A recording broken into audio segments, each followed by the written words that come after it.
বাইডেনের অনুমতি পেয়েই রাশিয়ায় যুক্তরাষ্ট্রের ক্ষেপণাস্ত্র দিয়ে হামলা চালিয়েছে ইউক্রেন। মঙ্গলবার এই দাবি করেছে রাশিয়া। এতে সামরিক স্থাপনায় আগুন লাগে, তবে কেউ হতাহত হয়নি। এরই মধ্যে কিয়েভের হামলার পাল্টা জবাব দেওয়ার হুঁশিয়ারি দিয়েছে মস্কো। ইউক্রেনকে দূরপাল্লার ক্ষেপণাস্ত্র অ্যাটাক এমএস দিয়েছে যুক্তরাষ্ট্র। রোববার সেটি ব্যবহারের অনুমতিও দিয়েছেন মার্কিন প্রেসিডেন্ট জো বাইডেন।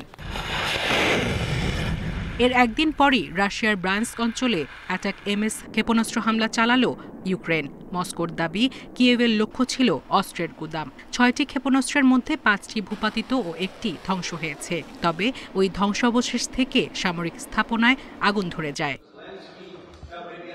রাশিয়ার অস্ত্র গুদামে হামলার কথা স্বীকার করেছে ইউক্রেনের সেনাবাহিনীও। তবে এ নিয়ে বিস্তারিত জানাননি প্রেসিডেন্ট জেলেনস্কি। রাশিয়ায় হামলা নিয়ে বিস্তারিত কিছু বলবো না, শুধু জানাতে চাই ইউক্রেনেরও দূরপাল্লায় হামলার ক্ষমতা আছে। আমাদের নিজেদের দূরপাল্লার ড্রোন আছে।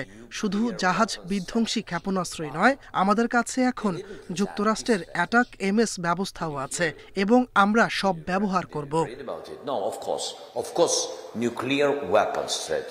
রাশিয়ায় হামলা চালিয়ে পশ্চিমারা উত্তেজনা বাড়াতে চায়, তার স্পষ্ট ইঙ্গিত মিলছে বলে মন্তব্য করেছেন রুশ পররাষ্ট্রমন্ত্রী।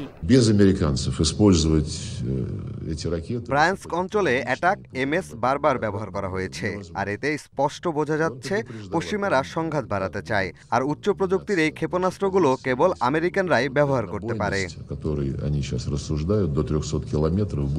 এ হামলার আগে রুশ পরমাণু নীতিতে পরিবর্তন এনেছেন প্রেসিডেন্ট পুতিন। এক্ষেত্রে পারমাণবিক শক্তিধর কোনো দেশের সমর্থন নিয়ে রাশিয়ায় হামলা চালালে পাল্টা জবাবে পারমাণবিক অস্ত্র ব্যবহার করতে পারবে মস্কো। ফলে ইউক্রেনে রাশিয়ার পারমাণবিক অস্ত্র হামলা চালানোর ঝুঁকি তৈরি হয়েছে।